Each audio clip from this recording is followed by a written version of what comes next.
Man, I'm excited to get to know you today on the Jeff Robertson Show. Welcome, everyone. We're coming to you live 2:30 on Monday. It's kind of a new time slot that I'm working in, Scott, for it to be my live, kind of what I would call my showtime.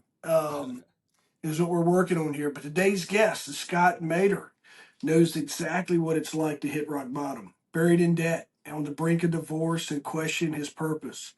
Now he helps Christian men and couples realign their time, talent, and treasures so they can live out their true calling with clarity and confidence. I feel like we just created four T's for you there. I was working with someone on the four F's of life, that family, fitness, finance, that you hear a lot of folks talk about. But I just reading that time, talent, treasures so they can live out their true calling. I think Yeah. we just landed on something new. Scott, thank you for being here, man. I was reading about you, excited to learn more about you and your journey and what you're working on now and kind of what all got you to that. Absolutely. I'm looking forward to it, Jeff. Yeah, tell me right now, like, what's a day in your life look like these days? Well, I work for myself and I work from home.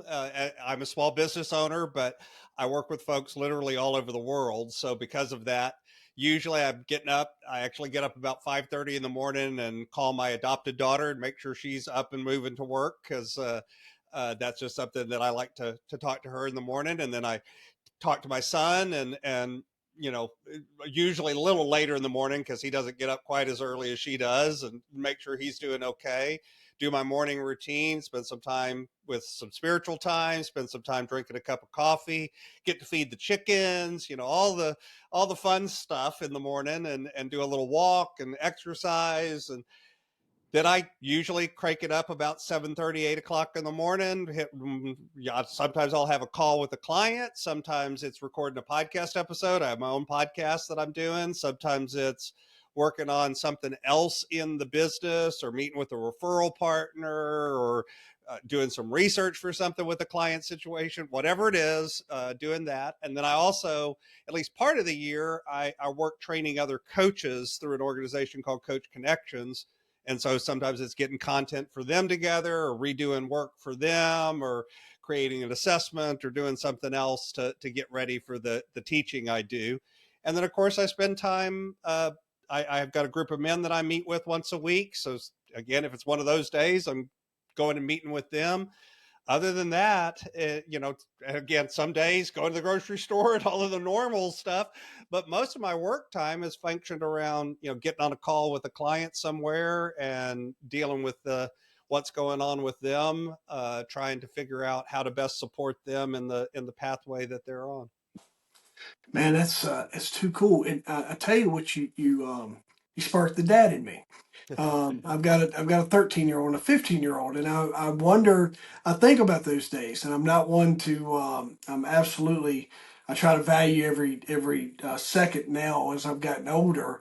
Um, I tell people a lot of times, Scott, I spent a lot of years trying to see how many years I could shave off my life, and now I work as hard as I can to see how many seconds I can add back. So it's really cool to hear you say that's part of your routine is calling and checking in, and still I don't know how old your children or your daughter, stepdaughter, or adopted daughter, and your son is, but still, I think that's really cool.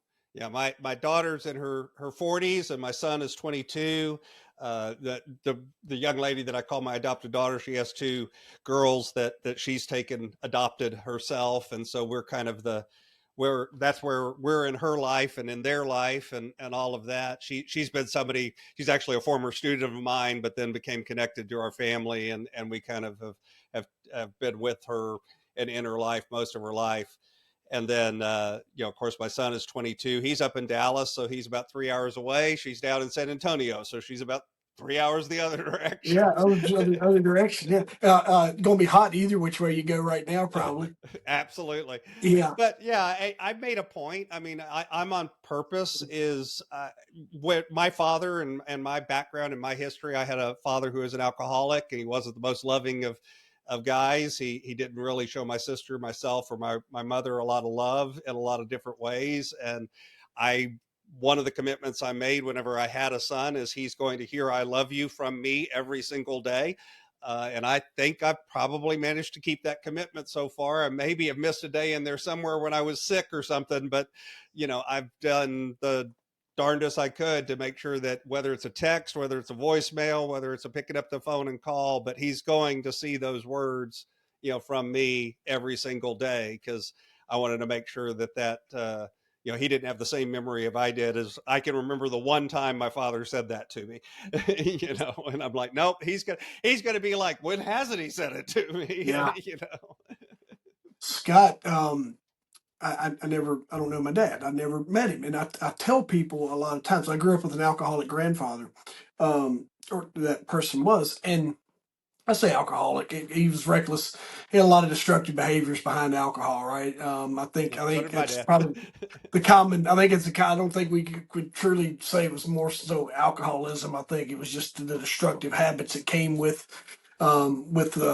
drinking, right? And Addictive behavior is yeah, the there you go. actual root Yeah, problem, but yeah, in this case, it showed up in alcohol, drugs, and other things. So yeah. and what I've learned in conversations with just amazing folks like yourself is, I also know that they were dealing with their own survival Oh, mentality and absolutely. their own things, right? And I thought that all that was just being pushed on me. And so what I wanted to tell you, what you just said there was, me and my son, almost daily is something we'll be working on something, or we're kind of I'm advising, or he and I are trying to figure out. And I go, listen, what we're figuring out here is for is for your offspring.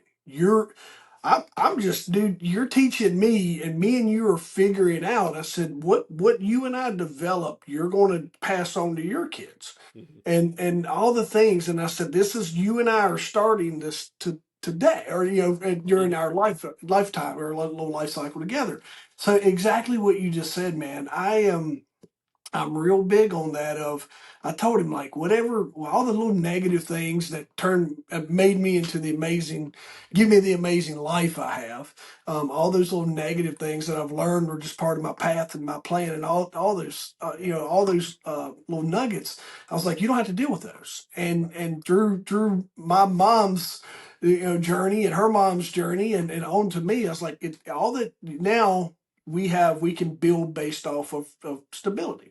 One of the things that my mom, she's dated, been around, boyfriend, same guy for 50 years now. They never got married, but the commonality between my mom, him, and me is we never really knew our dads.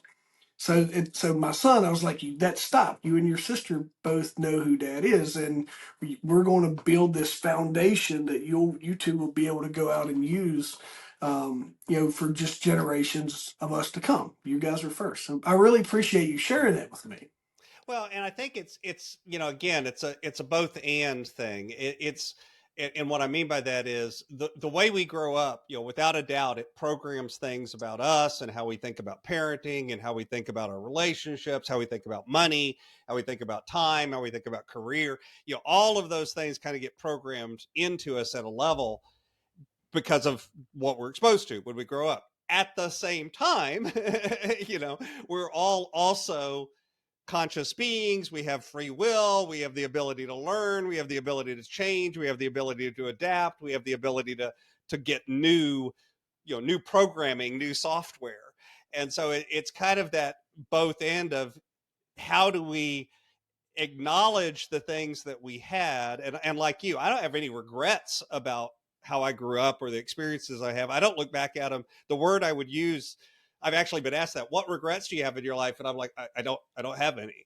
And they're like, well, everyone has regrets. I'm like, no, I have experiences that I look back on and wish, yeah, kind of, that was stupid. I wish I wouldn't have done that. Or, yeah, I learned something from that one. Don't do that again. But they're not regrets, because at the same time, I kind of like who I am today. And, for the most part, most days, I kind of look at my life and go, it's not perfect, but this is a good life. This is Yeah. where I want to be. I'm a good person. I've learned good things. And if I change those experiences, would I be who I am today? So it is both of us taking an active position and acknowledging, like you said, my dad had some terrible experiences growing up himself. He had other things, that he had demons of his own, and I have to acknowledge those, but I still can love him and and there's good lessons I learned from him too. He was an entrepreneur, he was a small business owner, he was one of the hardest working men I've ever met in my life, So he had all these good things too. And it's up to me to pick and choose and go, okay, so I want to learn from the good things and take those in as something I do. And I want to learn from the bad things, but take those in as something that I don't do, and you filter it, but that's hard because it's a lot of times a lot of those habits and behaviors are programmed in a way that we don't even realize that they're programmed in there unless you do the hard work of consciously working to figure it out and go, hey, is this serving me well?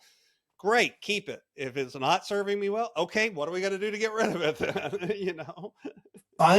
Finding the right voice who says the right words in the Yep. right manner at the right time. I am 100%. I've had friends before be like, "Man, we've been trying to tell you." And I'm like, Yep, I I didn't didn't hear hear you. you. Yeah, I didn't hear you. Or there's been some cases where I was like, "Well, I heard you. I just didn't want to listen." Um, I've been there too. I'm with you on that. I got some do overs. I wouldn't change it, but I would be like, I probably could have handled that different. Yeah. I was kind of mentoring one of my kids I coach in baseball. I'd take him to the gym, and we were riding home, and he said he framed something in a kind of a negative mindset about. He goes, I'm a slow base runner, but I'm a really fast long distance runner. And I was like, no, you're working and developing your base running. You're not slow. You're not. Don't approach it as a negative. You work every day to get better at that. And I was teaching him how to reframe words to just Mm-hmm. approach it. He was like, okay, all right. And I was like, repeat it to me, and he's 13 years old. So it's easy. It's an easy conversation for me to have, but just how you approach things and the words that kind of come in Oh, absolutely. yeah, I'm Yeah, with you on that. there's words that I've worked hard to get them out of my vocabulary. I tell my clients the same thing. You're there literally are a couple of things that I'll look at them and go, no, you're not allowed to say that. Change what you just said. That's not coming out of your mouth. I've taught and I'll give you an example. One of them is I don't have time for that, and there's something I'll teach you to say instead. And the other one is I had to do it. And because that one shows up a lot with money, shows up with time too, but more often with money, where oh, I had to buy a new car, or I had to get this or spend money on that. It's like, no, you didn't have to, you chose to. Might have been a good choice, might have been a bad choice, I don't know. Choice is choice, but you got a Mhm. choice. you know I I ended up getting in trouble one time, and I just told my mom here recently. We were joking about it, and we was all on the phone there, and I was like, "Listen, when I walked out the back door that night, I said I could have got in the car and went to church. But I chose to do what I did. I said, so don't, the outcome was what it was. I said, but don't, I can't live in this woe is me world. I made a no, choice, you and I choose. was deal with it. And I tell people, even the most extreme situation, there are things that Jeff, if you had broken into my house and you're standing there with a gun to my head, and I mean, I know that's a horrible picture, but, and you said, you've got to do this. There are things that you could say and put in word of this where I'd look at you and go, dude, you're just going to have to shoot me. I'm not going to do it. Well, yeah, You right. know, Well, it's like, I'm not going to do it. You're just going to have to shoot me. There are other things that you could tell me to do, and I'd be like, all right, I'll do that. To save my life. Absolutely. I'll do that. You asked for my wallet. Here's my wallet. I don't care. I can replace that. But, you asked me to hurt my wife or my kid. We're going to have a different conversation, yeah. and one of us is probably going to get hurt, one way or the other. And that's just the way I'm wired and the way I am. But even in that extreme of a situation, I have a choice, And so I always tell people, when you say I had to, what you did is you just took away your power. You just made yourself powerless, and you're not powerless. You have the power of choice. And again, this isn't a value statement. This isn't even about making a good choice or a bad choice. It's just literally, you have a choice. Yeah. I mean, because like you said, you could have gone to church or you could go do something negative. It's not even about that part of it.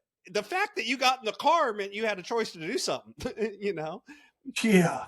Tell me, and this is the part I was going to tee you up for here too, and because we're right here in the middle of an amazing conversation.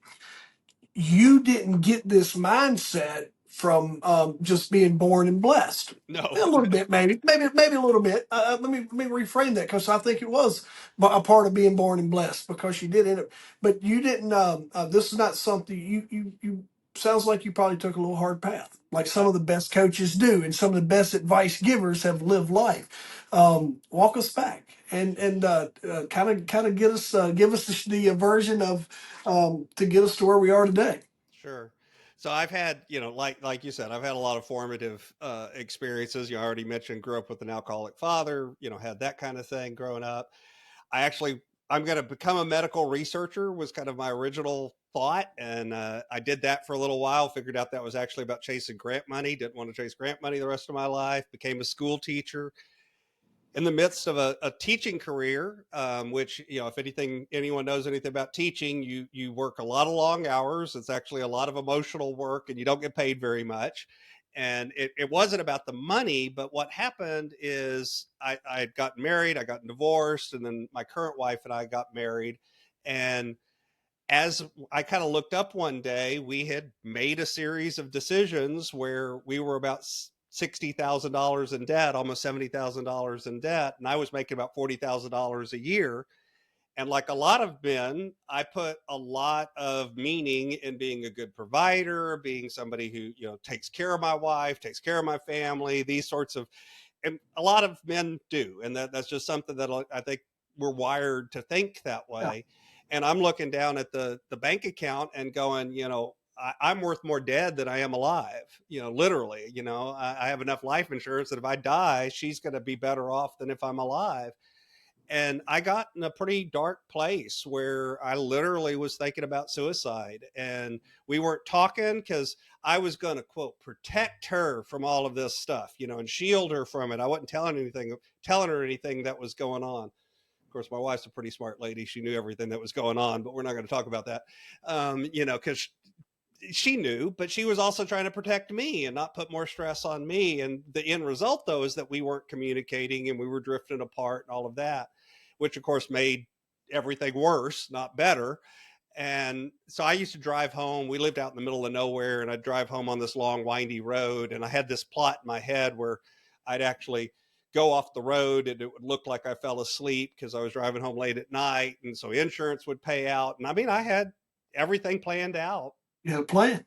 and was going to take my life. And for whatever reason, they changed the radio lineup. I used to listen to talk radio because that would keep me awake. I know the irony of I'm listening to something to keep me awake while I'm plotting to fall asleep, or pretend to fall asleep. Again, your brain doesn't work logically when you're in these places, but you do weird stuff. And they changed the radio lineup, and this guy came on and started talking about getting out of debt. It was Dave Ramsey out of Tennessee, and I'd never That's heard him crazy. before. And I'm yelling and screaming at this idiot on the radio, telling me stuff that, nobody can live this way. He doesn't know what he's talking about, blah, blah, blah. And after about 3 or 4 days on a Friday, maybe a week, they have the debt-free screams on Friday. And a Yeah. couple came on, and this man started telling Dave their story. And it wasn't identical to my story, but there was enough things in common. He was talking about being suicidal. He was talking about the same amount of debt. He was talking about the same amount of money. He was talking about all of this, and they were talking about how they'd managed to, he was talking about almost divorce, enough boxes were checked. I can't even remember anymore. In my head, it was Yes. identical to mine, but the reality is I know it wasn't. But it was close enough that I'm going, wait a minute, if they did it, I sure, I got to be at least as smart as them, I gotta, right? Maybe we could do this. And one of the things he said is the first thing he had done was sit down and come clean to his wife Yeah. and told her what was going on and that they decided to work together. And because of that, they were able to do all of this. And I'm like, oh crap, that wasn't what I wanted to hear. But, so I went home that weekend and got my wife and said, hey, we got to go for a drive. I need to talk to you. And, we lived with some family, so it was easier to get off the property to be private, and kind of went down the parked in a parking lot and told her what was going on. And at the end of that, she says, yeah, I know, you know, kind of, I've been sensing all of this. I knew most of the details, you know, I know where we're at. Told her I was listening to this radio show. She says, you meet Dave Ramsey? I'm listening to it during the day. I'm like, okay. So I didn't know she was listening to the same show. She was listening to the daytime. I was listening to the rebroadcast. And she's like, yeah, I heard the guy on Friday and, you know, kind of sounds like about where we're at. I'm like, yeah. So what do you want to do? And she's like, well, let's do this. I'm like, all right. And so basically by Monday, we had completely changed the way we were living and turned it around, started making different decisions, different choices, living a different way. And in 2 years, 11 months, we paid off $78,842.54. Not that I know it to the penny, but I know it to the penny. And by the way, you'll notice I said we had almost 70,000, but we paid off 78,000. That's because in the midst of all of this, we started it while I was a teacher. In the midst of all of it, I changed jobs. I went into a corporate career, did that for 11 years. In the midst of all of that, I had a collapsed lung twice and ended up with 2 surgeries. And that was when we didn't have good insurance. And one of the hospital visits was in December. And the other one was in January. So for those of you that know how insurance works, it means we got to pay everything twice, you know. And we had like I don't know, $5,000, $8,000 deductible or something, you know, out of pocket maximum. Well, we ended up having to pay it twice. You know, and for an emergency surgery and all of that. So we had some bumps on the road. That's why we ended up paying off more than we actually started with. All right, let me interrupt you real quick. So I want before you get too far ahead. All right, first off, do you ever tell them? Oh, all right, hang on here. What year are you talking about? So we actually paid off the debt in January of 2000. 2003. Is that right? That far back? That's right. 2003. All right, I had a similar. 2006. Sorry, 2006. All right, so I was about 2011, 12, listening to Dave in the. I was getting ready for work.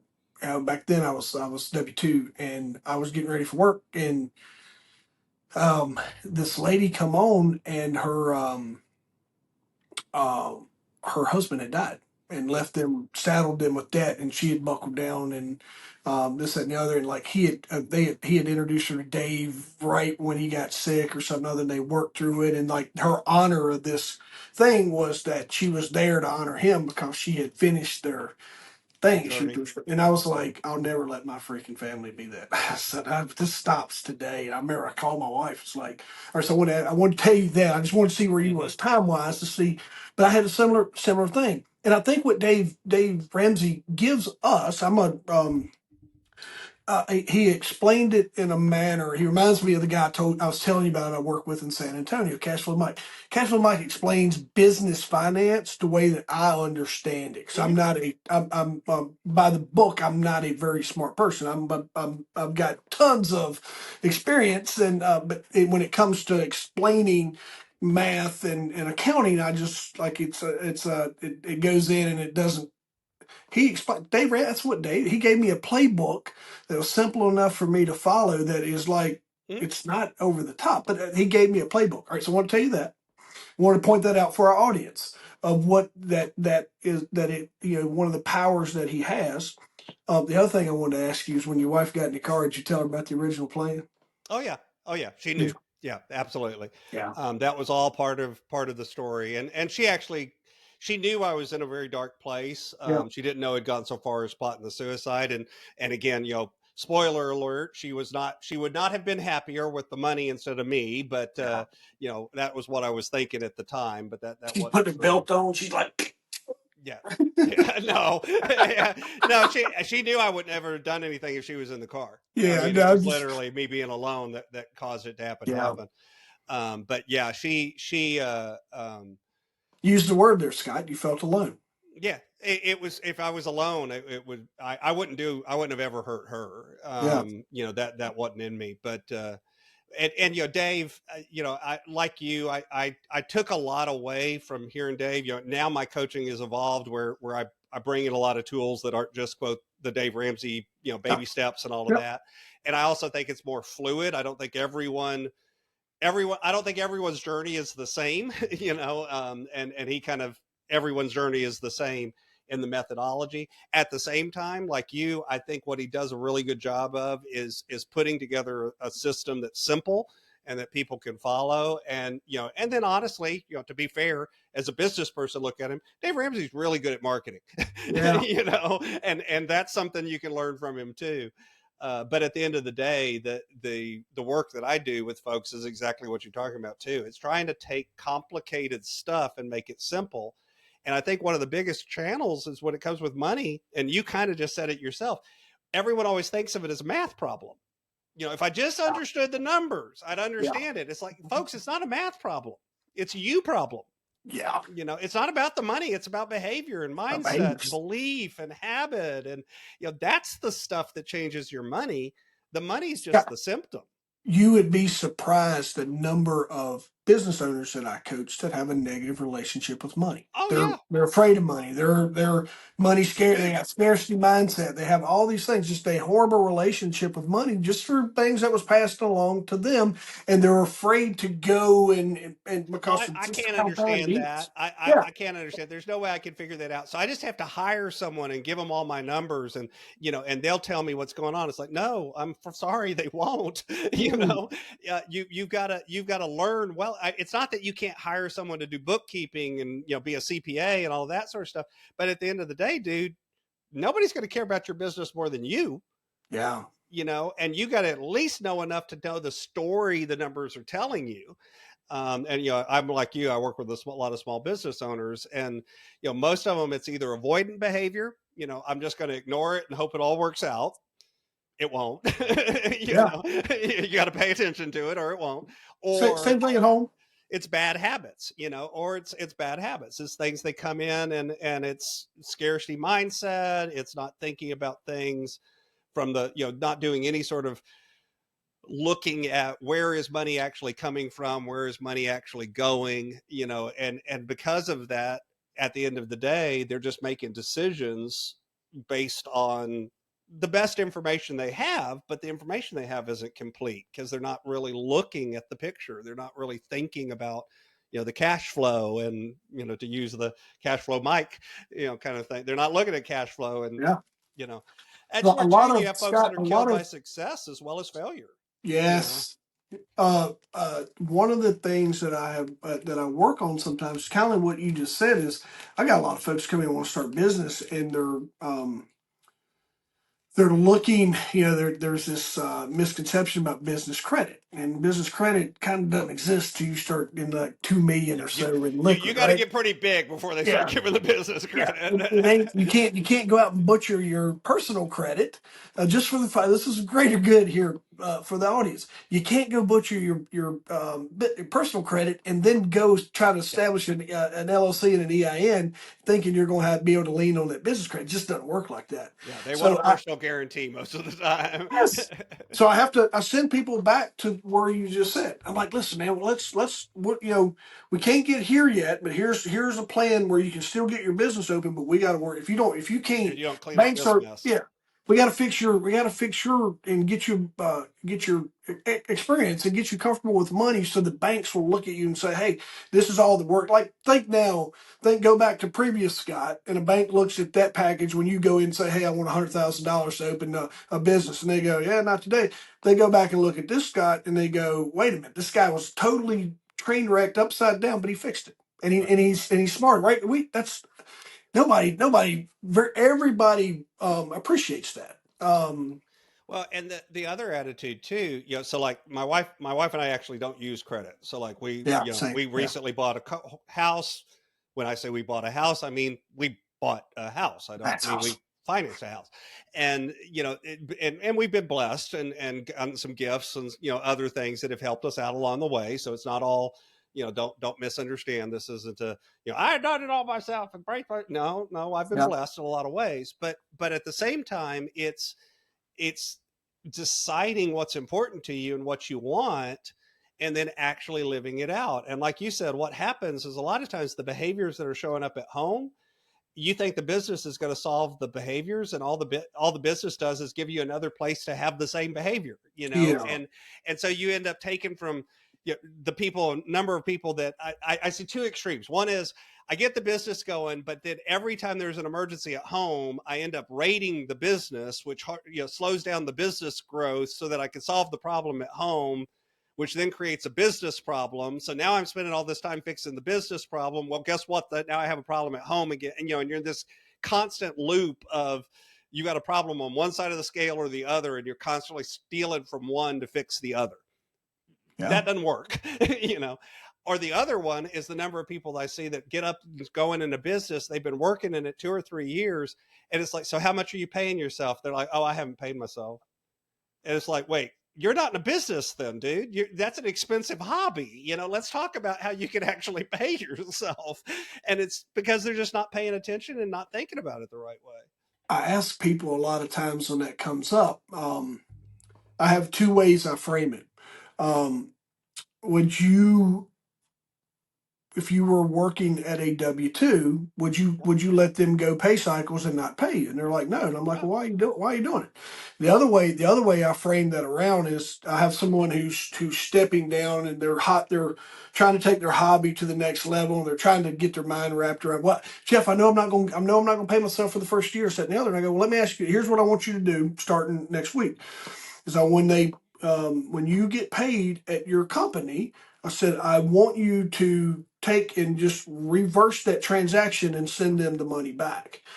And I said, that's what I want you to start doing. They're like, why in the world would I do that? And I go, that's what you're planning on Same doing in your thing. That's what you business. just Yeah. said you're going to do. Yeah. Yeah, it's basically what you're going to do. I said, if it's not good for that company to do it, why would you want your company to have that practice? And it's a really it's a absolutely blunt way of trying to get someone to find that realization, because it's the I've had more people respond to that of like, holy crap, you're right, Yeah. Yeah. It's the and it same and thing. it yeah, they get frustrated because they were getting ready to go down this path of.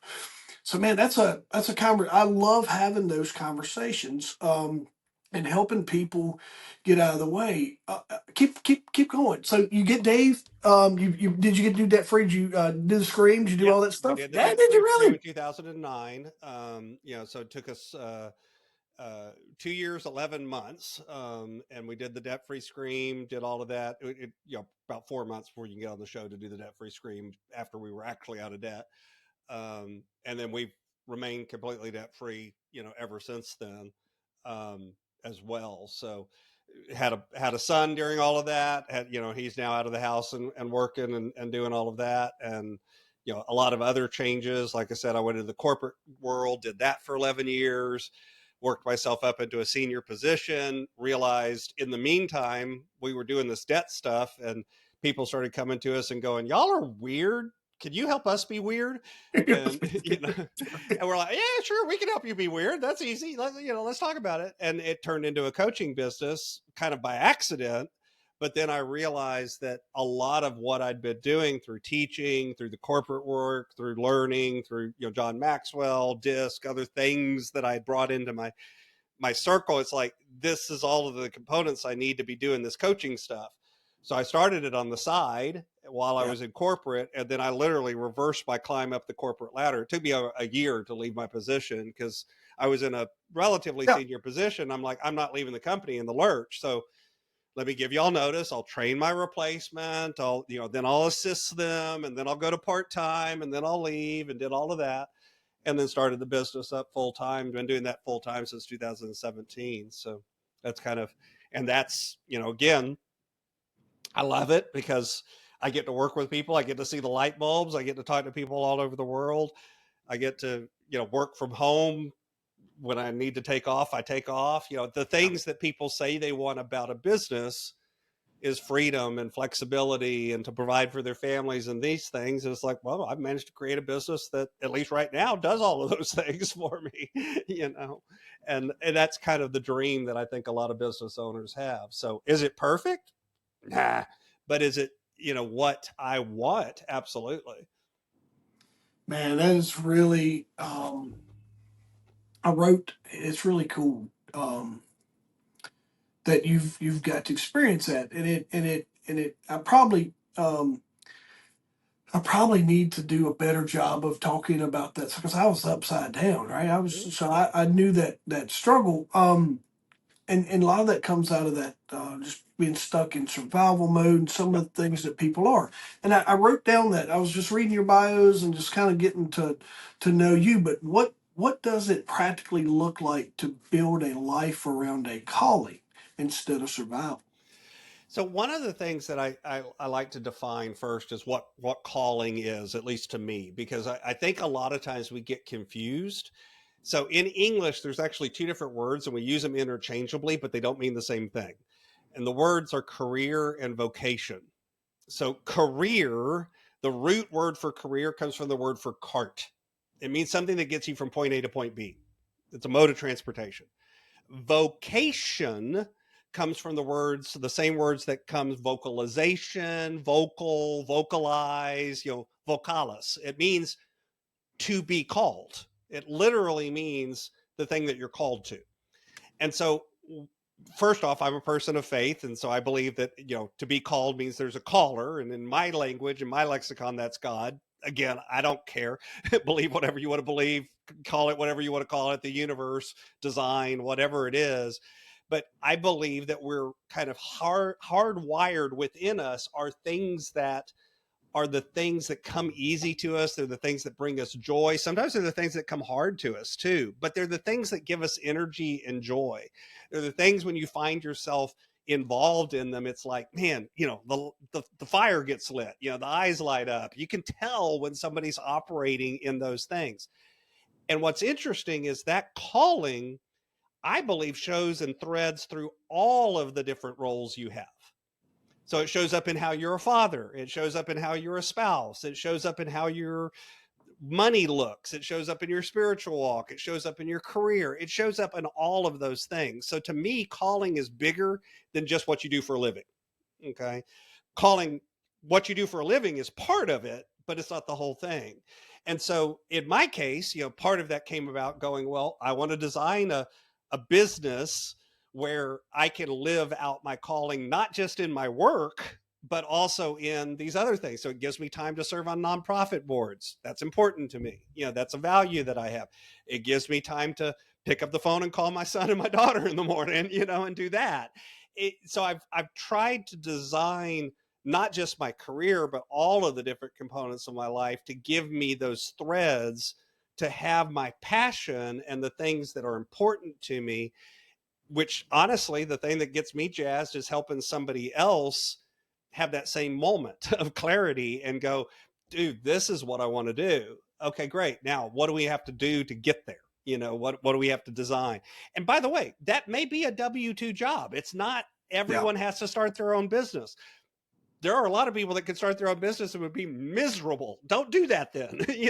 It's not that. It's about finding those nuggets that you can weave throughout your life that, man, more days than not, you find contentment and joy as opposed to fear and frustration. You look up and you go, it's not about it being perfect. That's the other thing. Everyone wants everything to be perfect. It's like, dude, if everything was perfect all the time, you wouldn't enjoy it, believe it or not. You actually would get drained by that. There are mountains and there are valleys, and we need both of them. And that's the other thing I see people doing is they forget that their life is a film strip, not a photograph. And I don't care who you are, and I don't care what your moment is. You could be on the top of the world right now. It's going to change.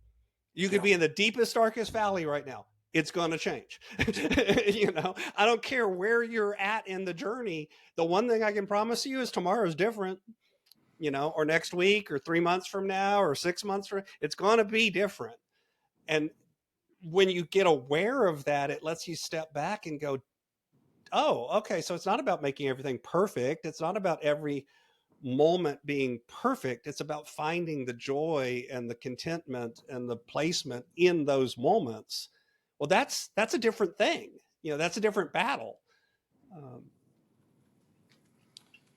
In a lot of ways, it's an easier one, and in other ways, it's a harder one. It's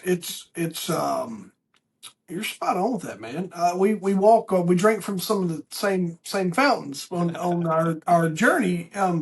Something I intertwined here recently that I, like you said, was I just kept figuring out, trying to really figuring out the outcome and how you were framing it there. And I have this like amazing story, and I'm kind of I have a friend. He's like, Jeff, you're all over the freaking place. You gotta get it all together. And I've got this amazing story. And what I came up with here recently, just through some really good work, was a lot of folks don't know who they are, Mm-hmm. and that was one of my, what I realized was I was, my identity was wrapped up in whatever career, whatever Mm-hmm. job, whatever path. That was who I was. And that's not who Um, you are. and that's absolutely not who I am. So I've kind of built a keynote around that, around helping. And it's just two ways you can approach it. It is, I got a keynote, a workshop that I built around it, where it's an identity reset, to where it's just kind of that reminder, or it's for people like me who were, when I got hired as a police officer, I was a police officer. Yeah. And I wasn't anything but that. And that's who I was, and that's who I hung out with, and that's who I was around, because everybody knew the language and we all talked the same way, and all those things. And I had never really got time to figure out who I was. Mm-hmm. And I was always everything that I was being called to do. So I worked hard to, man, I didn't realize how much work I was doing to figure that out, Scott. Oh, And yeah. so I put that out there because I want the stuff the work that you're doing, man, is, you're one of those folks where I get to meet you now, and I feel like I'm a well-oiled machine, and we can have this conversation, and we can laugh about, hey, let's talk about where I was and where you was, and here we Yeah. are as coaches and doing It's a become thing. part of the journey as opposed to where you're at. Yeah. Yeah, but man, there's millions, thousands upon thousands and millions of people that need to hear Scott, My and goal is just this. It's if I can help somebody go on that journey a little quicker or a little smoother, or yeah, maybe not have some of the bumps I had, okay, good. Because they're still going to have to go through a journey. It's nobody. You don't do this and it's just like, oh, that was easy. that's No, no, right. no, no, no, no, no, no. It's hard work, but Yeah. it, but if I can help you do it a little quicker, a little easier than I had to do it, okay, I've done my job. I've done my job. One of my inspirations behind this too was, when I was day to day at Fit Body Boot Camp. I owned a gym, and I would have people come in, and they would, they might be late for class, and then late for class turned into, missing, a couple weeks, and which then ultimately come in for a little bit, then ultimately to a membership drop. And one of the commonalities was that people would let their work consume them. Mm-hmm. And they're like, yeah, my boss will let me off to get here. Yeah, he's been holding me over, sitting other. And I go, you're telling me your boss won't let you do self care, won't let you come in and take care of you, expect you. He's like, oh yeah, it's high demand. I go, that's not who you are. Yeah. And that's, I had shared that with my wife, and I was like, used to drive me nuts. And I was trying to, I don't know if you're guilty of this as a coach. We're always trying to figure out What's the that one switch? Yeah. switch, and just like, so that's a little bit of this was born to help those folks, not the folks that are just out here kind of, but people that seemingly think they have it together, but they're letting the demands of everyone else steal them away from who they really are. Right. Well, and that's one of the, earlier I mentioned, one of the that I had two phrases that I don't let people do, and one of them was I have to. The other Right. is I don't have time for that. And honestly, that's those group people. Because here's the thing: all I tell them to do, and you can try this too. Change the language again. Go back to the language. The language we use is so powerful. You're no longer allowed to say I don't have time to that. Instead, you have to say that's not a priority for me. Yeah. And here's the interesting thing. You'll make a different set of decisions, but what's else is the people around you sometimes will hold you to a different set of decisions.